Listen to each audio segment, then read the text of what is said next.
Welcome back to Carneades.org. Today we're going to be looking at a Carneades.org original entitled The Partial Free Will Argument.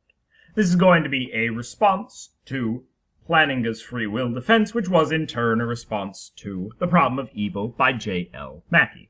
So this is going to be part 3. If you haven't checked out The Problem of Evil or the free will defense, you should do that now because they're going to be referenced throughout this video. With that out of the way, let's get started. I'm going to start off this argument with a thought experiment. Imagine you're in a hospital. On one of the beds is Amy, and Amy is in a coma. Amy cannot control her mind or her thoughts. She cannot control her body. She cannot control her environment. She cannot control the actions of anyone around her. It seems to me that Amy does not have free will. She has no ability to make choices. She will never wake up from this coma, so she will never have the ability to make any choices, and so she seems to not be free. Bob is lying in a bed next to Amy, and Bob is completely paralyzed. He can't even move his eyes. Bob can only control his mind and his thoughts. He cannot control his body. He cannot control his environment. He cannot control the actions of anyone around him.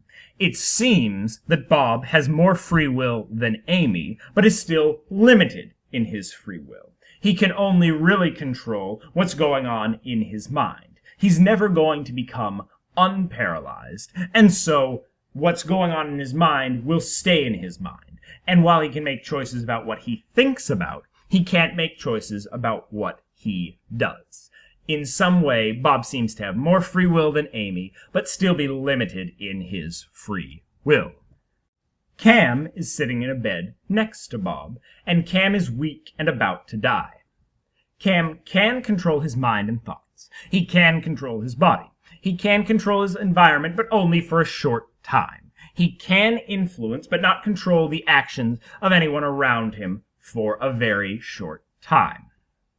Cam seems to have more free will than Bob does, but this free will is limited in its scope, in that he may only have 60 seconds to use this free will, and so he can't make choices such as watching the whole of The Lion King. Don is sitting next to Cam, and Don is a prisoner chained to his bed. Don can control his mind and thoughts. He can control his body. He has limited control of his environment. He can influence but not control the actions of anyone around him. It seems that Don and Cam both have more free will than Bob, for example, but are still in some way limited in the free will they have. Don can't get up and move around out of his bed. He can't make choices in that physical realm, and Cam can't do things in a temporal sense that would last longer than the next 60 seconds or so. Ed is also in this hospital room, and Ed is a normal human being, probably visiting a sick relative. Ed can control his mind and thoughts. He can control his body. He can control his environment, and he can influence but not control the actions of anyone around him.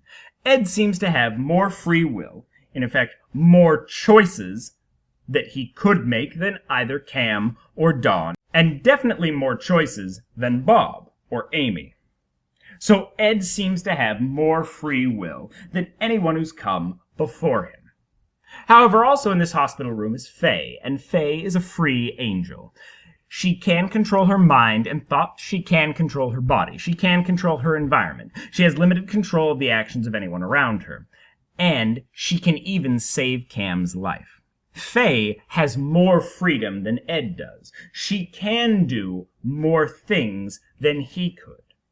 She has more free will. And of course, in the room also is God, and God is all-powerful.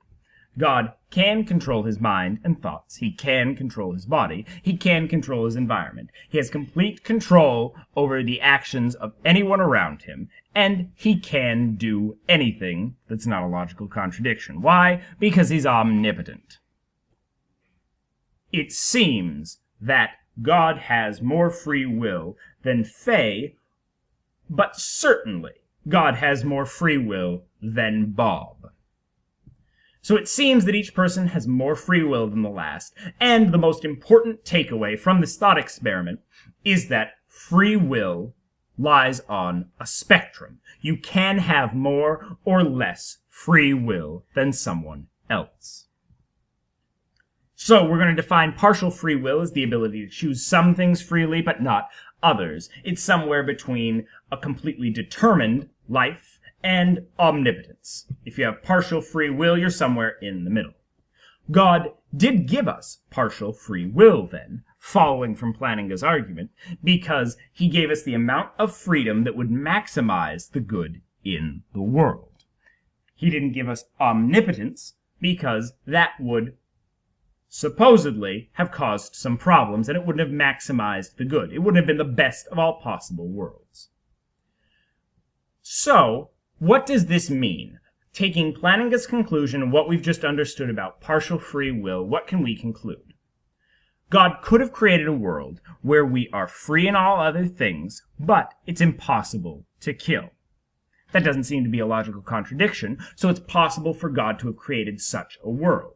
It's not a logical contradiction because simply limiting free will, as God in fact did, is not destroying free will and therefore not destroying the good of it. However, the freedom to be able to kill was better than a world where killing is impossible. Or at least it must have been, because God chose the world that exists where killing is possible over a world where killing was impossible. God could have created a world where we are free in all things, we are free in now, but we could bring people back from the dead. However, such a world with the freedom to be able to resurrect was worse than a world where humans cannot resurrect each other. Similarly to the earlier point, if having more freedom would have made the world better, God would have given it to us. So, it must be the case that, in fact, having more freedom would have made the world worse, and having the ability to resurrect people would have made the world worse. Up to this point, you could still completely hold to theism and the free will defense, and hold completely rational, and not really draw too many weird conclusions. Therefore, I'm going to offer 3 arguments, which will show that the consequences of Plantinga's argument are unsustainable for anyone who wants to be a rational member of society. Let's see. God did not give us the maximum amount of free will possible. There are many things we cannot do. We're not omnipotent, and from our thought experiment, this seems to be the case. God can give us limited free will without destroying the good of free will. This seems to follow from the first premise and from Plantinga's original argument. A world where killing is impossible would limit but not destroy our free will and would not create a contradiction. If you can provide an argument to why making killing impossible would create a contradiction, you might be able to wedge your way in here, but I don't think that's the case, because it's possible to create a world where killing with your mind is impossible, so it seems possible to create a world where just killing is impossible. God could have created a world where we were as free as we are now, but killing was impossible. Without destroying our free will, he would only be limiting it, not destroying it, or creating a contradiction. Up to this point, once again, you haven't had any true reason to get rid of your belief in Plantinga's free will defense. However, in order to hold to the free will defense, you have to deny premise 5. A world without killing is better than one with killing. If you as the theist are willing to say that a world with killing is better than one without, you can hold to Plantinga's argument. But if you assent to premise 5 and you want to hold on to Plantinga's argument, you have to conclude the conclusion of the problem of evil, which is that God is either powerless to create such a world, does not know that such a world exists, or is not good. If that wasn't convincing, here's a couple more.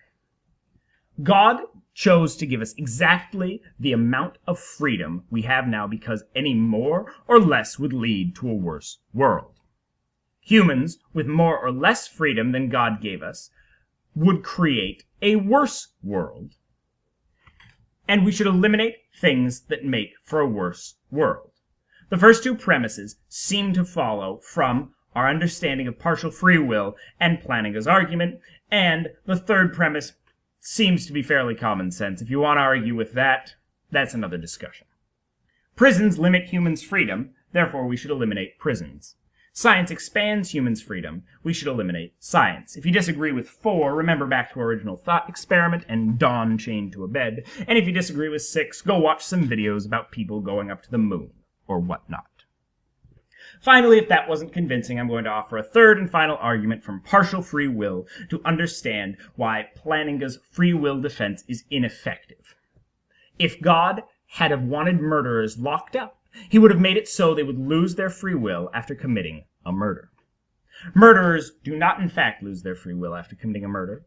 Therefore, God does not want murderers locked up. He does not want murderers to have any impediments put on their free will, because if he did, and that was a better world, he would have made it so. Because he did not make it so, we should not put people who commit murders in prison. This was a Carneades.org original, so if you have any criticisms or comments or thoughts, please offer them below as always, as I'm always trying to expand and better create arguments here. Check out this video and more at Carneades.org, and stay skeptical, everybody.